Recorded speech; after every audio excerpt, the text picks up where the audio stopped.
Good morning everyone. दोस्तों आज है 2 मई 2022 और हम लोग करने वाले हैं द हिंदू न्यूज़पेपर की एनालिसिस। मेरा नाम है सितेंद्र चौधरी और रोज़ की तरह फिर से कुछ टॉपिक्स आपके लिए लेके आया हूँ। देखिए आज नंबर ऑफ टॉपिक कम है, लेकिन जो भी टॉपिक है ना दमदार रहने वाले हैं। खासकर दो टॉपिक जो हमारे लिए बिल्कुल नए हैं और यूपीएससी मेंस में बहुत डायरेक्टली क्वेश्चन यहाँ से पूछा जा सकता है। पहला टॉपिक होता है आपका आयुष वाला, जो आज हम लोग अच्छे से डिटेल में करेंगे। और दूसरा जबरदस्त जो टॉपिक होता है वो होता है जूट इंडस्ट्री के बारे में। तो जूट इंडस्ट्री के बारे में हम लोग बात करेंगे, इसकी हिस्ट्री के बारे में बात करेंगे, इसके प्रेजेंट के बारे में बात करेंगे और रिसेंटली इसको लेके कौन कौन सी प्रॉब्लम्स हैं इस पूरे सेक्टर में वो बात करेंगे और उस प्रॉब्लम्स का क्या क्या सोल्यूशन हो सकता है उसके बारे में बात करेंगे। तो नंबर ऑफ न्यूज़ कम है, लेकिन जो न्यूज़ हैं वहाँ से एग्जाम में क्वेश्चन बढ़िया सा बन सकता है। हेड स्पीच के बारे में बात करेंगे, ई श्रम पोर्टल के बारे में बात करेंगे, थ्योरीज ऑफ फर्टिलिटी बहुत ज़्यादा इंपॉर्टेंट मैं नहीं कहूँगा, लेकिन कहीं ना कहीं मेंस में इस तरह के चीज़ें आपको मेंशन करने के काम आ सकती हैं। फिर हमारे पास कुछ एडिशनल आर्टिकल भी हम लोग देखने वाले हैं और फ्रंट पेज की न्यूज़ भी देखेंगे। तो अगर देख लेते हैं थोड़ा सा रोज़ की तरह फ्रंट पेज पे आज दिया हुआ क्या है। देखिए फ्रंट पेज पे द हिंदू के जो सबसे पहली न्यूज़ आपको नजर आ रही है वो है अप्रैल जीएसटी है ना, रिवेन्यू गो पास्ट 1.67 लाख करोड़।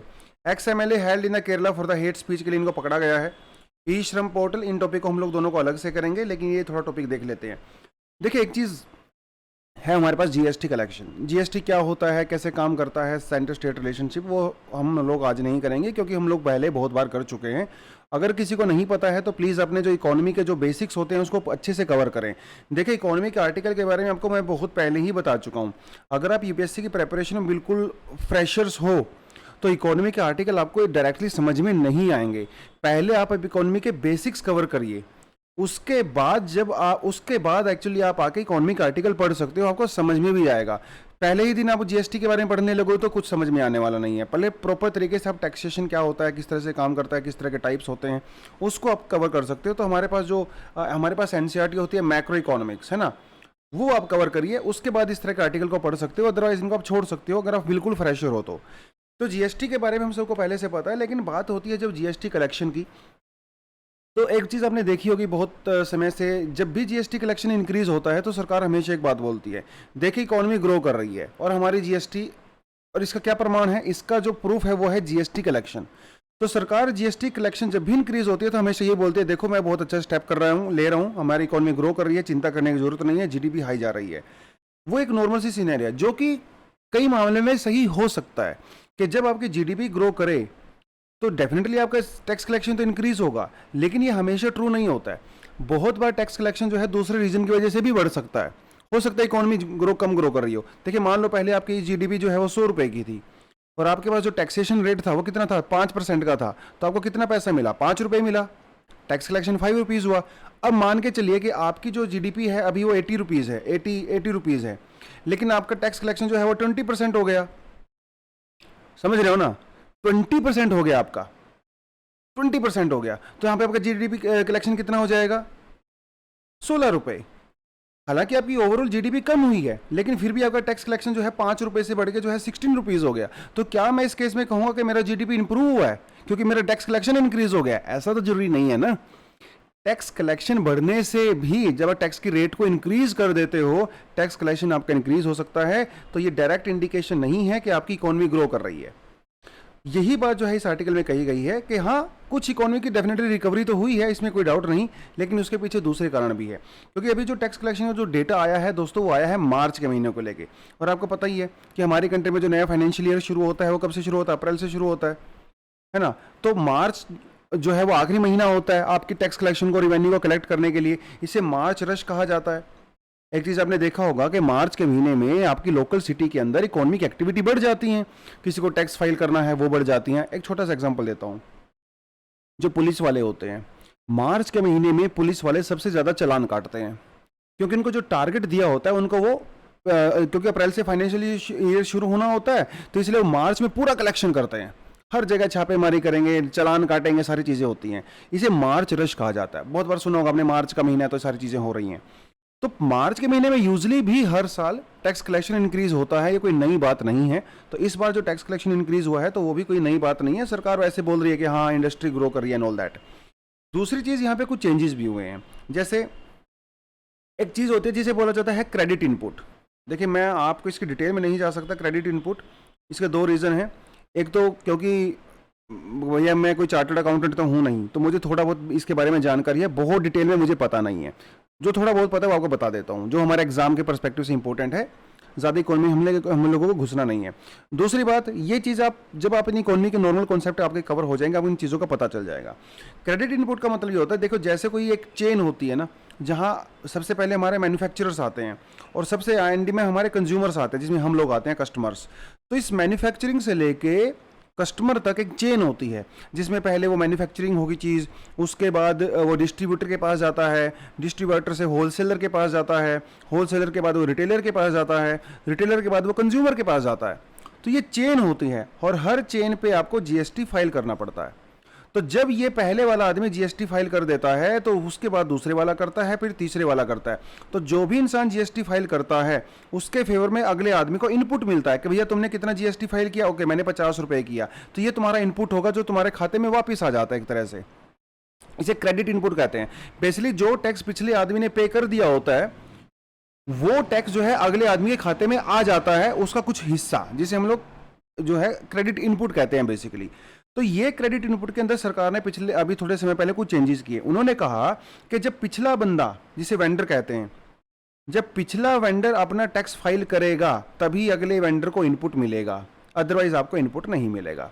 तो इससे हुआ क्या, इससे अगले वाले जो है ना वो पिछले वाले के ऊपर दबाव बनाने लगे कि जल्दी से अपना टैक्स फाइल कीजिए, क्योंकि हमें तभी रिटर्न मिलेगा, आपको मिलेगा तो हमें मिलेगा, जिसकी वजह से भी यहाँ पे टैक्स कलेक्शन इंक्रीज हुआ है। तो ये बस थोड़ा सा आपको यहाँ पे देखने वाली बात है। ये इकोनॉमी का एक बहुत ही कोर टॉपिक होता है, जीएसटी, ये credit inputs and all that. हो सकता है आपको अभी समझ में नहीं आए, ऑब्वियस सी बात है, लेकिन धीरे धीरे राइट। जो स्टूडेंट पुराने हैं, जो ऑलरेडी इकोनॉमी के टॉपिक की अच्छी क्लैरिटी इनकी हो चुकी है, उनको ये समझ में आ चुके होते हैं टॉपिक्स। लेकिन अगर आप बिल्कुल फ्रेशर हो तो डरने की जरूरत नहीं, पहले अपने बेसिक्स कवर कीजिए इकोनॉमी के, उसके बाद इकोनॉमिक आर्टिकल्स को पढ़ना शुरू कीजिए। उसके बाद दो दूसरे टॉपिक हमारे पास हैं, EXMLA, एक हेट स्पीच के बारे में है और दूसरा ई श्रम के बारे में है। थोड़ा सा इसको हम लोग देखेंगे अलग से। तो देखिए हेट स्पीच क्या होती है, अपने मन से कोई भी डेफिनेशन हम लोग नहीं लिख सकते।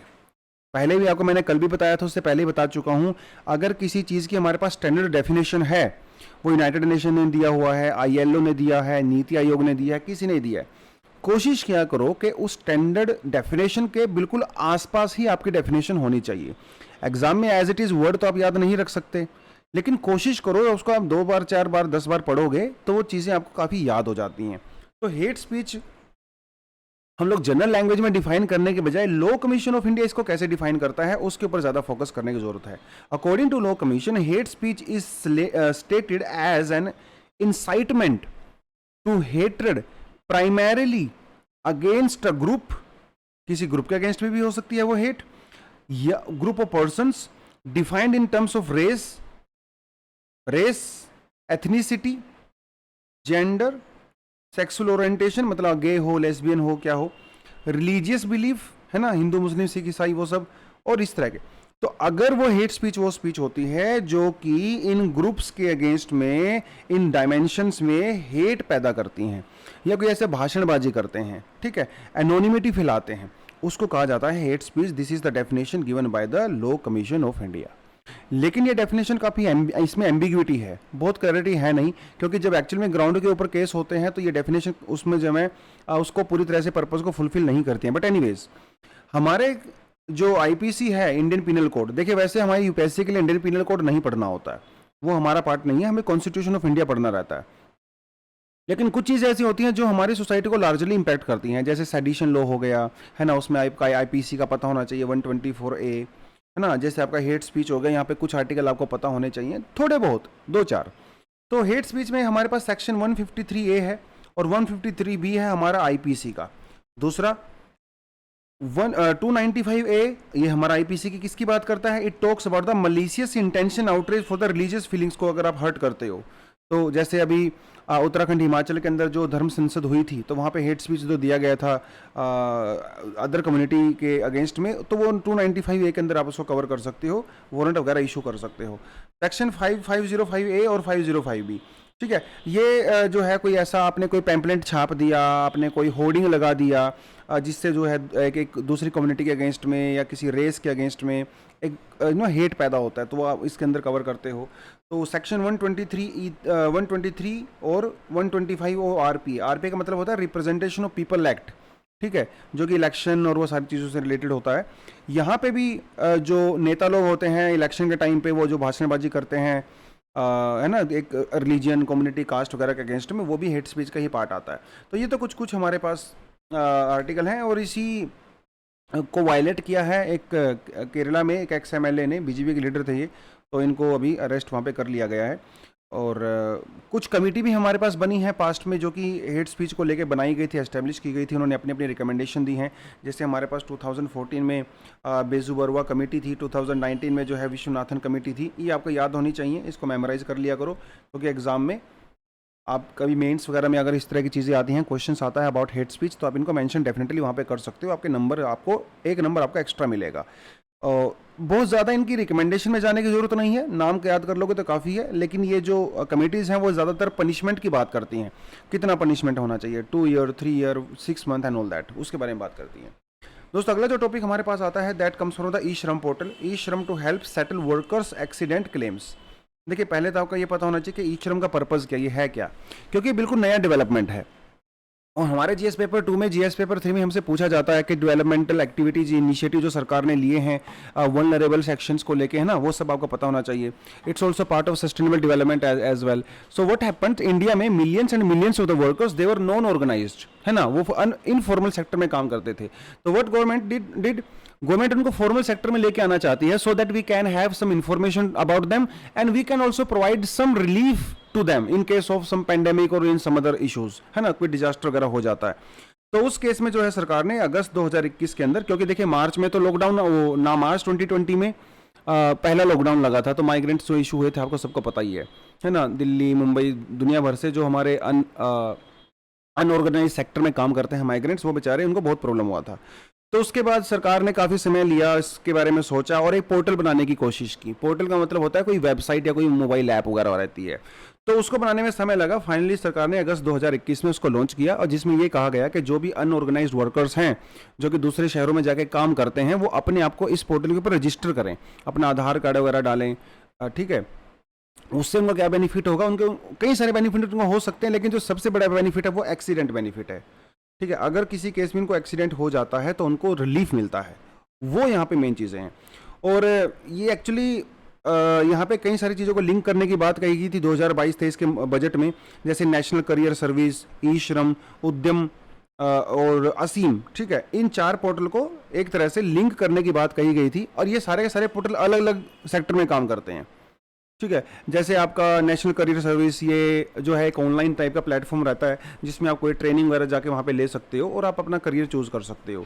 उसके अलावा जैसे असीम है, आत्मनिर्भर स्किल्ड एम्प्लॉयर, जो उसके बारे में बात करता है, कहाँ कहाँ पे किस तरह की इंडस्ट्री काम करते हैं, वो सारी चीज़ें, तो इनको लिंक करने की बात कही गई। तो ई श्रम पोर्टल में क्या होता है, अगर कोई वर्कर अपने आप को वहाँ पर रजिस्टर करता है तो उसको 2 लाख रुपये का फ्री में एक्सीडेंटल इंश्योरेंस दिया जाता है, ठीक है। और ये जो इंश्योरेंस दिया जाता है, ये दिया जाता है प्रधानमंत्री सुरक्षा बीमा योजना के तहत। Are getting this point. इसमें एक और ख़ास बात होती है, जो भी इस पे रजिस्टर करते हैं ई श्रम पोर्टल पे, पहले साल के लिए उसका जो प्रीमियम दिया जाता है इंश्योरेंस का, वो सरकार की तरफ से दिया जाता है, लेबर मिनिस्ट्री की तरफ से दिया जाता है। तो आपको कुछ पे नहीं करना अपनी पॉकेट से, पहले साल के लिए सरकार पे करती है, लेबर मिनिस्ट्री के अंडर में आता है। ये आपको यहाँ पे पता होना चाहिए। उसके अलावा there are 3 types of benefit in this scheme, 3 तरह के बेनिफिट होते हैं। पहला तो होता है डेथ के केस में आपको बेनिफिट दिया जाता है, ठीक है। अगर कोई वर्कर मर जाता है जो ई श्रम पोर्टल के ऊपर रजिस्टर था, तो उसके मरने के बाद उनके जो नॉमिनीज होंगे, कोई भी हो सकते हैं, उनके पेरेंट्स होते हैं, वाइफ हो सकते हैं, बच्चे हो सकते हैं, उनको 2 लाख रुपए का बेनिफिट दिया जाता है, मतलब उनको इंश्योरेंस दिया जाता है, ठीक है। अगर किसी के हाथ जो है वो टूट जाते हैं, पैर वगैरह जो है टूट जाते हैं, आंखें वगैरह एक्सीडेंट हो जाती हैं, ठीक है, तो उस केस में भी उनको 2 लाख रुपए ही मिलेंगे।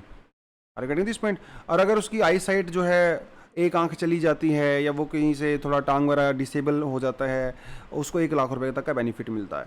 और ये बिल्कुल फ्री ऑफ कॉस्ट है, पहले साल के लिए तो कम से कम, दूसरे साल के लिए थोड़ा बहुत पैसा तुमको देना पड़ता है। तो ये तो आपका हो गया ई श्रम पोर्टल, और यही इस आर्टिकल का बेसिक पर्पस भी है कि e Shram portal to help settle the workers accident claims. क्योंकि जब सारी चीज़ें ऑनलाइन हो जाएंगी तो चीज़ें फास्ट फॉरवर्ड हो जाती है ना, बहुत ज़्यादा चिंता करने की जरूरत आपको नहीं पड़ती है। आगे बढ़ते हैं दोस्तों, आज का जो सबसे इंपॉर्टेंट और मेन आर्टिकल है वो है आपका ये वाला, the recent woes of the jute industry in the West Bengal, है ना। जूट इंडस्ट्री के बारे में आपको बताने की जरूरत नहीं है कि जूट इंडस्ट्री बहुत ही पुरानी इंडस्ट्री है और इंडिया में सेकंड लार्जेस्ट इंडस्ट्री में से मानी जाती है आफ्टर कॉटन इंडस्ट्री, जब हम लोग टेक्सटाइल की बात करते हैं। और जूट कहाँ प्रोड्यूस होती है? आज़ादी से पहले की अगर हम लोग बात करें तो ये जो गंगा ब्रह्मपुत्र हुगली जो रीजन था, यहीं पे जूट प्रोड्यूस होता था आज़ादी से पहले, 47 से पहले। लेकिन 47 में क्या हुआ अब? अच्छा, एक उस समय एक चीज़ और हुआ करती थी, जो जूट प्रोड्यूस होता था वो ज़्यादातर रीजन थे बांग्लादेश के अंदर में, लेकिन जो फैक्ट्री हुआ करती थी वो हुआ करती थी कलकत्ता के अंदर। तो आज़ादी के समय में क्या हुआ, जब पार्टीशन हुआ, जूट प्रोड्यूसिंग एरिया चले गए बांग्लादेश में और भैया फैक्ट्री रह गई कलकत्ता में। अब कलकत्ता वालों को चाहिए रॉ मटेरियल, ढाका वालों को चाहिए मशीन, दिक्कत हो गई भैया। तो हम लोगों ने क्या किया, देखो उन्होंने भी किया, उन्होंने मशीन के अंदर इन्वेस्ट किया और हम लोगों ने जो है जूट ग्रोन एरिया को इंक्रीज किया। तो उसके बाद फिर वेस्ट बंगाल में हम लोगों ने जूट के एरिया को बढ़ाया, बिहार में बढ़ाया, उड़ीसा में और थोड़ा बहुत आंध्रा में। तो अभी हम लोग कई जगह पे जूट प्रोड्यूस करते हैं, उत्तर प्रदेश में भी काफ़ी जूट प्रोड्यूस होता है अभी, तो पहले नहीं होता था। तो ये तो थोड़ी सी कहानी आपको यहाँ पे पता होनी चाहिए, ठीक है। क्योंकि उस समय इंडिया पाकिस्तान वाले जो इशू चल रहे थे एंड ऑल दैट, क्योंकि Bangladesh was also part of east Pakistan ना 1971 से पहले। तो वो सारी की सारी चीज़ें हैं। अकॉर्डिंग टू FAO मतलब Food and Agriculture Organization, India is the largest producer of the jute, followed by Bangladesh and China.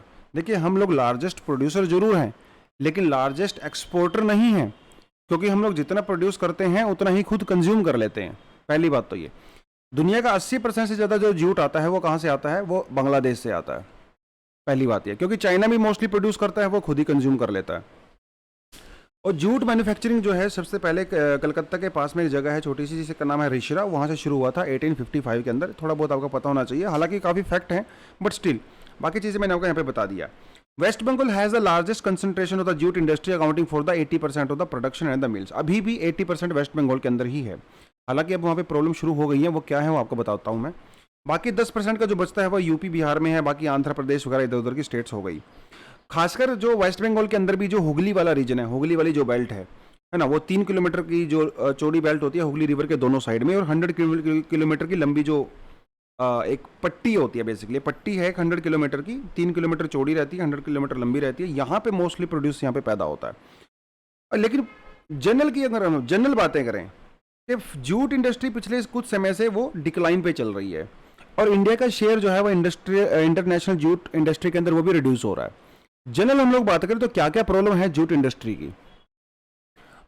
अगर प्रॉब्लम की बात करें तो पहले आपको ये भी पता होना चाहिए कि भैया जूट यूज कहाँ होता है, उसकी एप्लीकेशन क्या है। देखिए जूट सबसे ज़्यादा यूज होता है दोस्तों कहाँ? पैकेजिंग में, है ना, जो जिसकी बोरियां बनाई जाती हैं, सैक बनाया जाता है ना। देखिए मंडी वगैरह में जो अनाज वगैरह ये सब ना बोरियों में होता है, ये सब जूट की बनी होती हैं।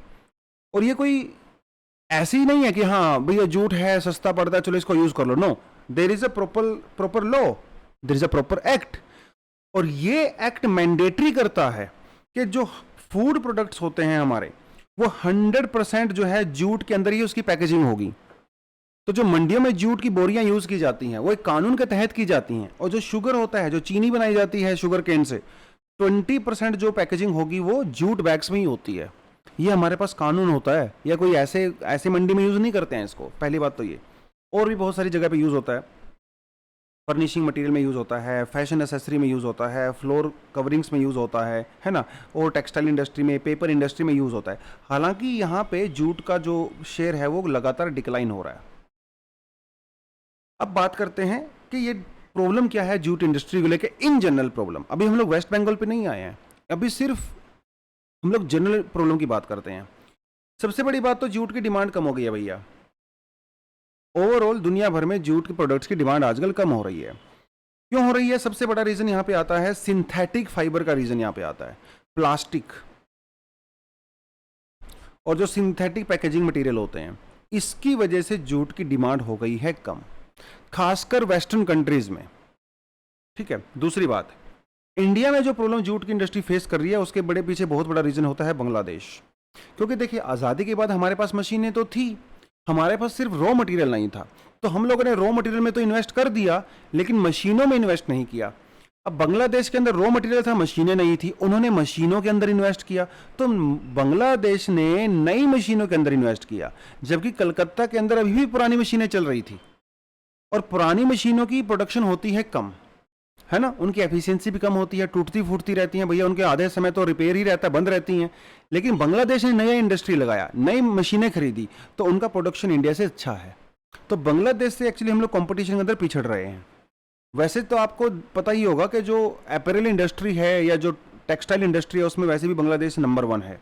दूसरी बात ये, तीसरी बात कि इंडिया में जो कॉस्ट है जूट की वो बांग्लादेश और चाइना के कंपैरिजन में ज़्यादा है, क्योंकि हमारे यहाँ पे जो लेबर है वो लेबर जो है कॉस्ट ज़्यादा है। दूसरी चीज़ें, आंध्र प्रदेश वगैरह में मैस्ता भी एक फाइबर होता है, बेसिकली ये भी पेड़ से बनाया जाता है मैस्ता, ये भी पैकेजिंग के लिए यूज़ होता है। तो मैस्ता की डिमांड बढ़ने लगी तो जूट की डिमांड कम हो गई। ठीक है, सिंथेटिक वगैरह आपको मैंने बता ही दिया, मॉडर्नाइजेशन हमारे यहाँ पे हुआ नहीं, है ना, रॉ मटेरियल, और इंडिया का जो जूट है वो उसकी क्वालिटी भी थोड़ी कम होती है as compare to Bangladeshi jute. ठीक है, तो ये कुछ कुछ रीज़न है, इनकी वजह से नॉर्मली प्रॉब्लम यहाँ पे क्रिएट हो रही है। और वेस्ट बंगाल की अगर बात करो 1960 1970s में अगर बात करो तो वेस्ट बंगाल के अंदर जो है कम्युनिस्ट गवर्नमेंट्स हुआ करती थी। तो कम्युनिस्ट गवर्नमेंट का क्या रोल रहता है, वो वर्कर्स को ज़्यादा पावर देती हैं, तो बहुत सारी ट्रेड यूनियंस वगैरह वहाँ पे बन गई। और ट्रेड यूनियन में क्या रहता था जनरली उस समय में, बहुत सारी स्ट्राइक्स होती थी, अलग अलग रीजन्स को लेके लॉकडाउन होते रहते थे, इंडस्ट्री बंद रहती थी, तो प्रोडक्शन हो नहीं पाई, उसका फ़ायदा बांग्लादेश ने उठाया। राइट, तो ये कुछ कुछ चीज़ें हैं जो कि जूट इंडस्ट्री के साथ हमारे साथ प्रॉब्लम रही हैं सिंस इंडिपेंडेंस, और अभी भी हैं।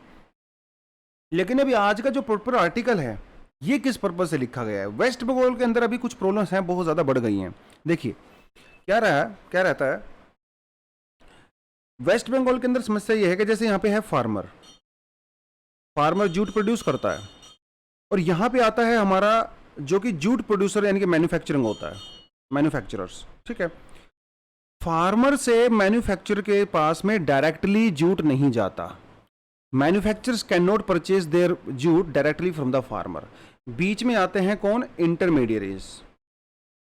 ठीक है, ब्रोकर्स आते हैं, ये ब्रोकर फार्मर से जूट खरीदते हैं और फिर यही बाद में जो है मैन्युफैक्चरर को बेचते हैं। तो प्रॉब्लम यहीं से स्टार्ट हुई। अब देखिए, फार्मर के लिए सरकार ने एमएसपी लगा दिया, पहले जूट एमएसपी के अंदर नहीं आता था, अब आने लग गया है। सरकार ने एमएसपी जो रखा है पिछले साल के लिए वो था कितना, 4750 रुपीज़ पर क्विंटल। अब इस रेट पे फार्मर से इस ब्रोकर ने जूट को खरीदा, लेकिन उसको डायरेक्टली मैन्युफैक्चरर को नहीं बेचा, बीच में क्या करने लगा, वो होर्डिंग करने लगा, उसकी सप्लाई को उसने रोक लिया। तो भैया जब होर्डिंग करने लगा तो डिमांड बढ़ने लगी, बाद में जब डिमांड बढ़ी तो उसने मैन्युफैक्चरर को वही सेम प्रोडक्ट 7200 रुपीज़ में बेच दिया। तो इसको मिला 7200 में और इसको मिले 4750 रुपीज़। बीच का फायदा किसने उठाया, इंटरमीडियरीज ने उठाया। लेकिन यहाँ पे एक और खेल आपको मैं बताता हूँ जो सबसे बड़ी चीज़ है। अब मैन्युफैक्चरिंग ने उसको अपनी फैक्ट्री में लेके गए, उसके ऊपर काम किया, उसके ऊपर वैल्यू एडिशन किया, लेकिन मज़ेदार बात यह है कि सरकार ने कानून बना दिया कि कोई भी मैन्युफैक्चरर जूट प्रोडक्ट्स को 6500 रुपीज़ पर क्विंटल से ज़्यादा में नहीं बेच सकता। अरे भैया खरीदा ही उसने 7200 का है, वो 6500 का कैसे बेचेगा, समझ रहे हो। इसका मतलब ये हुआ कि मैन्युफैक्चरर जो है वो खरीद रहा है 7200 में, लेकिन बेचारा बेच रहा है 6500 में। ये तो पागलपन है ना। और इसी पागलपन की वजह से बहुत सारे जो जूट मिल्स थे वो बंद हो रहे हैं वेस्ट बंगाल के अंदर, क्योंकि उनको बेचने सस्ता पड़ रहा है, खरीदना महंगा पड़ रहा है। तो भैया कौन ऐसे में काम करेगा ना, यही प्रॉब्लम है इस समय वेस्ट बंगाल में। तो ये सारी की सारी बातों का निचोड़ यही है। तो सप्लाई साइड की प्रॉब्लम भी है ना, ये तो यहाँ वाली प्रॉब्लम होगी। अब बात करते हैं सप्लाई में क्या प्रॉब्लम है। सप्लाई में भी शायद देखिए, पहली बात तो ये कि पिछले साल जो है साइक्लोन एम्फन आया था वेस्ट बंगाल में, और एकदम सीवियर साइक्लोन था, जिसकी वजह से जूट की जो कल्टीवेशन है, जो क्रॉप है, वो पूरी तरह से डिस्ट्रॉय हो गई। दूसरी बात तो ये हो गया। अब वाटर लॉगिंग सिचुएशन हो गई क्योंकि बहुत ज़्यादा रेनफॉल भी हुआ, उसकी वजह से जूट का जो फाइबर है उसकी क्वालिटी डिक्रीज हो गई। अब लो क्वालिटी वाला भैया कौन खरीदेगा ना, नहीं खरीदेंगे, तो ये सारी समस्या हो गई। अब क्योंकि वाटर लॉगिंग हो गया, साइक्लोन हो गया, एक्सेस मॉनसून हो गया, जिसकी वजह से टोटल एरिया था जिसमें हम लोग जूट ग्रो करते थे वो भी कम हो गया। फार्मर ने जूट ग्रो किया ही नहीं, है ना। हम दूसरी चीज़ें ग्रो करने लगे जैसे पैडी, मेज, ग्राउंडनट, सीजम वगैरह, और इनके साथ तो जूट का वैसे भी कंपटीशन होता रहता है ना। तो इन सारे की चीज़ों की वजह से सप्लाई भी कम हो गई। जब सप्लाई कम हुई तो डिमांड बढ़ गई, और भैया जब डिमांड बढ़ी तो इंटरमीडिएरीज जो थे, जो ब्रोकर होते हैं, उन्होंने मनचाहा दाम वो मैन्युफैक्चरर से वसूल किया। इन सारी प्रॉब्लम की वजह से इस समय वेस्ट बंगाल में hundreds of the these jute mills they are actually closing, तो दैट इज द प्रॉब्लम। ठीक है, अब यहाँ से जो है आपके पास जो है क्वेश्चन आ सकता है। गवर्नमेंट इनिशिएटिव ने, सरकार ने कुछ इनिशिएटिव लिए हैं, जूट स्मार्ट ना, इसे जो है जैसे jute improved cultivation and the advanced rating system इसको कहा जाता है, anti dumping duty and all that. इसके बारे में मैंने यहाँ पे ज़्यादा डिटेल नहीं डाली, अदरवाइज तो टॉपिक बहुत बड़ा हो जाता। लेकिन आपको इस टॉपिक में और क्या क्या करने की जरूरत है, पहले तो first of the thing that you need to do is you need to go little bit deeper into these schemes. ठीक है, थोड़ा थोड़ा दो दो चार चार पॉइंट आपको पता होने चाहिए। Another thing that you need to do is the locational factors. ना, it's a very important topic for our mains GS paper 3 में locational factor of the industries. So you need to know about the locational factor of the jute industry, that why jute industry is still concentrated in the Calcutta region, that you must know. तो ये थोड़ा सा आपको homework देता हूँ मैं, वो आपको कर लेना है घर जाके, ठीक है, बढ़िया रहेगा आपके लिए। लेकिन हमारे यहाँ पे क्वेश्चन भी बनता है एक, ठीक है। क्वेश्चन क्या है देखिए, दिखाता हूँ आपको। ये क्वेश्चन नीचे लिखा हुआ है, ठीक है, 10 मार्क में क्वेश्चन है ये, 150 वर्ड्स में आपको लिखना है। Jute industry plays very crucial role in Indian economy, discuss the challenges faced by the industry since independence, mention some steps taken by the government and suggest some measures. So this is a very simple question, 150 word only, ठीक है। इसको लिखना है और इसको जाकर submit आप करा सकते हो। अगला जो टॉपिक है दोस्तों हमारे पास क्या है, इन्विगोरेटिंग द आयुष इंडस्ट्री। ठीक है, आयुष का मतलब क्या होता है, इसका मतलब होता है आयुर्वेदा, यूनानी, ठीक है, सिद्धा, होम्योपैथी, ठीक है, वो सब मतलब होता है आपका आयुर्वेदा का, आयुष का। अब देखिए इंडस्ट्री, इसका स्कोप तो बहुत है ना। और आयुर्वेदा के अंदर हम लोग सिर्फ इंडिया के आयुर्वेदा की बात नहीं कर रहे हैं, यहाँ पे हम लोग चाइनीज मेडिसिन की बात भी कर रहे हैं। जैसे इंडिया में आयुर्वेदा हमारा एक बहुत पॉपुलर मेडिसिनल सिस्टम है, ट्रेडिशनल, उसी तरह से चाइना के अंदर भी वहाँ का ट्रेडिशनल सिस्टम होता है जिसे कहा जाता है TCM, चाइनीज ट्रेडिशनल मेडिसिन, और ये भी चाइना में बहुत पॉपुलर है, जैसे इंडिया में आयुर्वेदा पॉपुलर है। और चाइना की एक्चुअली इस समय जो वर्ल्ड की जो अर्बल इंडस्ट्री है ना, अर्बल मेडिसिन, देखिए अर्बल का मतलब हिंदी में क्या होता है, जड़ी बूटियाँ होता है ना, छोटे जो पौधे होते हैं वहाँ से हम लोग जड़ी बूटी जो करते हैं उससे बनाया जाता है, बेसिकली नेचुरल होता है ना, सिंथेटिक फाइबर केमिकल्स का यूज़ नहीं करते हैं। इस समय जो इंडस्ट्री की वैल्यू है वो है $657 बिलियन इन द वर्ल्ड, इन 2020 की बात कर रहा हूँ मैं। जो चाइना की बात करते हो तो चाइना की जो इंडस्ट्री है इस समय बहुत ज़्यादा स्ट्रॉन्ग नहीं है, $25-30 बिलियन ही है, लेकिन वो इतना लार्ज स्केल पे उन्होंने स्टेप लिए हैं चाइना की गवर्नमेंट ने। ऐसा माना जा रहा है कि 2030 तक चाइना की जो इंडस्ट्री है, जो वहाँ की ट्रेडिशनल मेडिसिनल इंडस्ट्री है, वो लगभग $730 बिलियन के आसपास हो जाएगी। क्योंकि 1982 में चाइना के ने कॉन्स्टिट्यूशन में पूरी तरह से उसको रिकॉग्नाइज कर लिया था। तो इस समय चाइना में ट्रेडिशनल मेडिसिन को बहुत ज़्यादा वहाँ पे सपोर्ट किया जा रहा है। तो ये तो होगा चाइना का एंगल। अब बात करते हैं इंडिया की।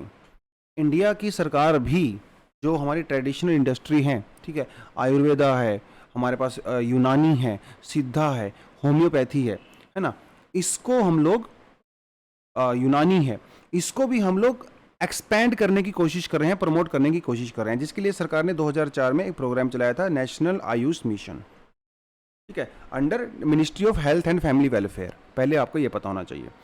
अब इसका मेन ऑब्जेक्टिव क्या है, इसका मेन ऑब्जेक्टिव तो वही है, बड़ी बड़ी चीज़ें है ना, एजुकेशन सिस्टम को स्ट्रेंथन करना है, क्वालिटी कंट्रोल करना है, सस्टेनेबली अवेलेबिलिटी करनी है रॉ मटेरियल्स की, वो सारी की सारी चीज़ें।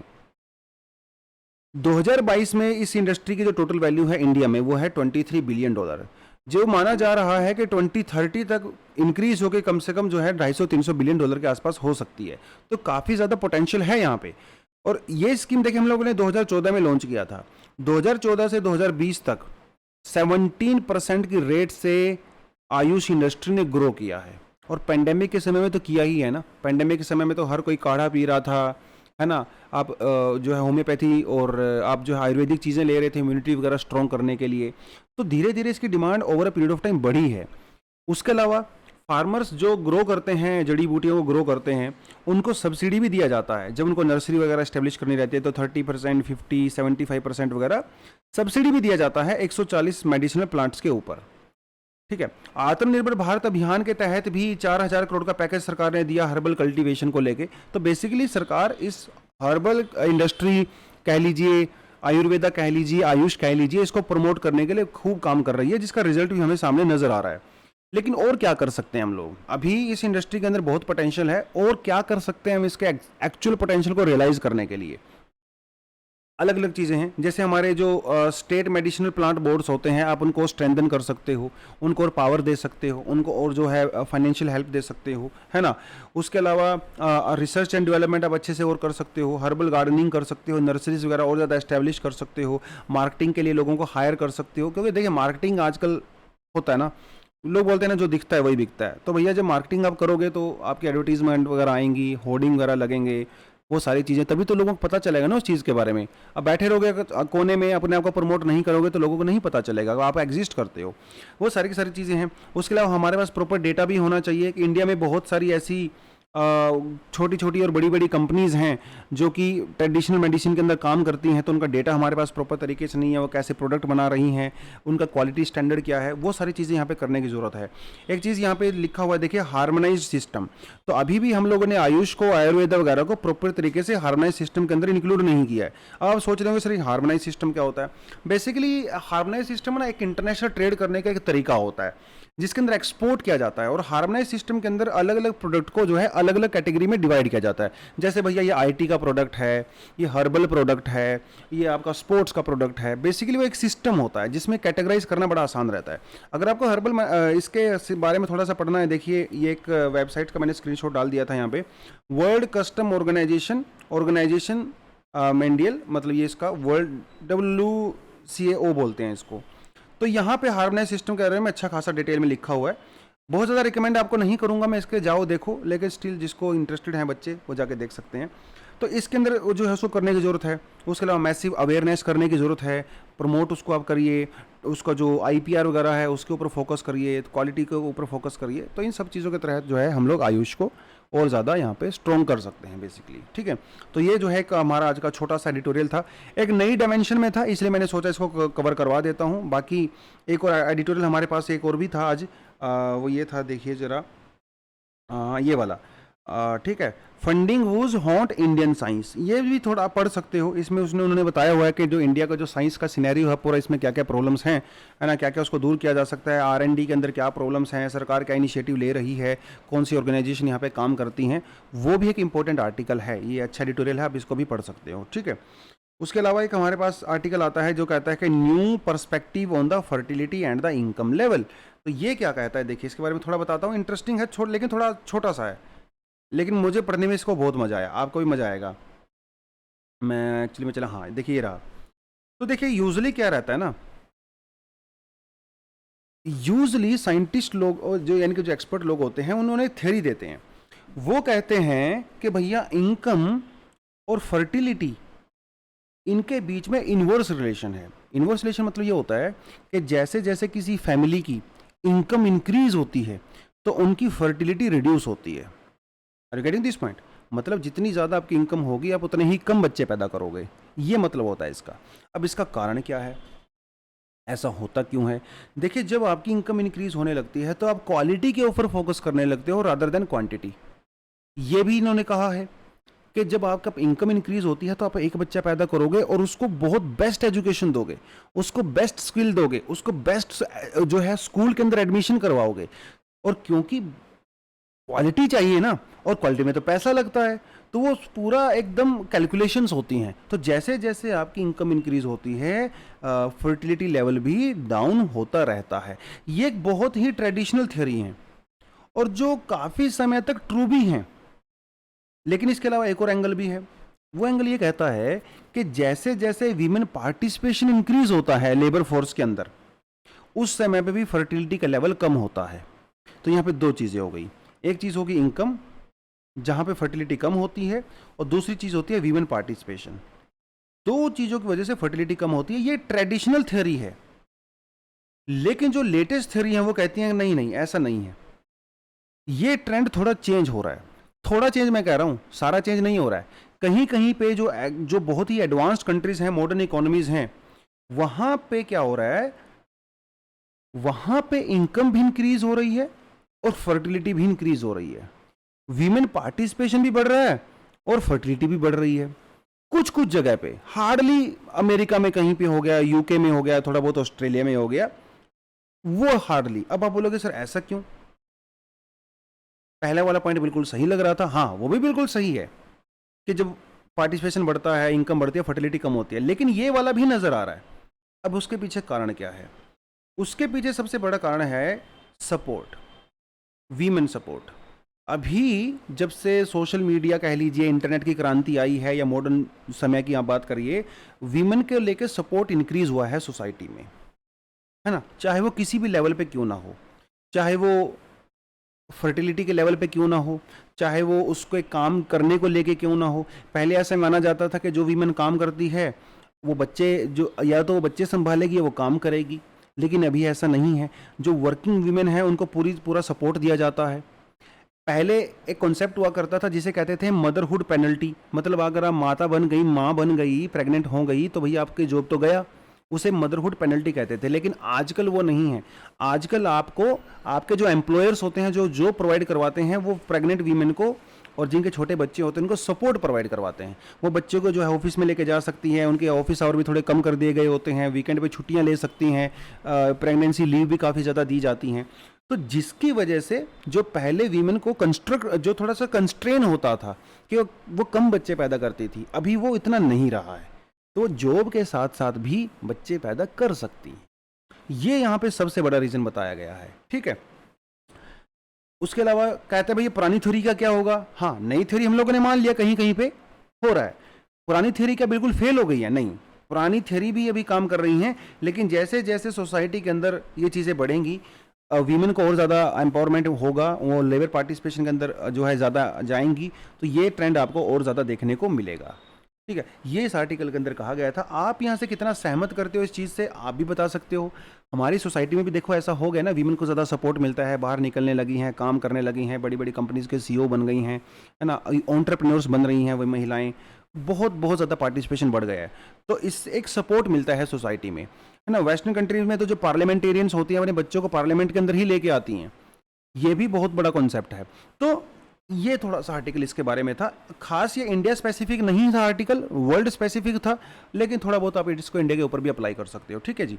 तो यही था आज के इसको लेके। मेरे ख्याल से भी सारे टॉपिक हम लोगों ने कवर कर लिए हैं। कुछ एडिशनल आर्टिकल भी हमारे पास हैं, आप चाहो तो इनको भी देख सकते हो। लेकिन एंड करने से पहले आपको बताना चाहता हूँ कि हम लोगों ने अपना फाउंडेशन कोर्स भी लॉन्च कर दिया है। एक्चुअली शुरू हो गया है, लेकिन जो बच्चे अभी भी मन बनाया है जिन्होंने लेने का, तो कुछ दिनों के लिए हम लोगों ने और इसको ओपन किया है यहाँ पे। लेकिन उसमें फिर आपको लाइव क्लासेस नहीं मिल पाएंगे। आप ज़्यादा लेट ज्वाइन करोगे तो फिर आपको रिकॉर्डेड क्लासेस ही मिलेंगी, और ये एडमिशन भी हमेशा तो ओपन नहीं रहने वाले हैं। तो जो बच्चे अभी थोड़ा लेट हो जाएंगे, तो फिर हम लोग प्रीलिम्स के बाद जो है दूसरा फाउंडेशन कोर्स लॉन्च कर रहे हैं, अब वहाँ पे जाकर उसको ज्वाइन कर सकते हो। लेकिन जो अभी इंटरेस्टेड हैं करने में, व्हाट्सएप नंबर आपको दिया हुआ है, सारी इन्फॉर्मेशन आप यहाँ से ले सकते हो। डिस्क्रिप्शन में आपको लिंक भी मिल जाएगा, वहाँ पे जाकर आप क्लिक करके पूरा फॉर्म वगैरह भर के आप एडमिशन ले सकते हो, ठीक है। कोई दिक्कत नहीं है, आप एक बार वहाँ पे जाकर बात करिए, जो भी आपके कंसर्न है उनको बताइए, आपका पूरा टेक केयर किया जाएगा। उसके अलावा हमारा करंट अफेयर का कोर्स भी हम लोग चलाया है, ठीक है। 7 तारीख से हम इसको चला रहे हैं। सैटरडे को आपकी क्लासेस हुआ करेंगी, बढ़िया से आपको जो है मैगजीन आपको प्रोवाइड करवाई जाएगी, करंट अफेयर आपको प्रोवाइड करवाया जाएगा, सारी चीज़ें आपको प्रोवाइड कराई जाएंगी। तो चिंता करने की किसी चीज़ की भी ज़रूरत नहीं है। तो दोस्तों यही थे आज का न्यूज़पेपर का एनालिसिस। आई होप आपको अच्छा लगा होगा। इसी के साथ इसको मैं एंड करता हूँ। Thank you very much, all the best and जय हिंद।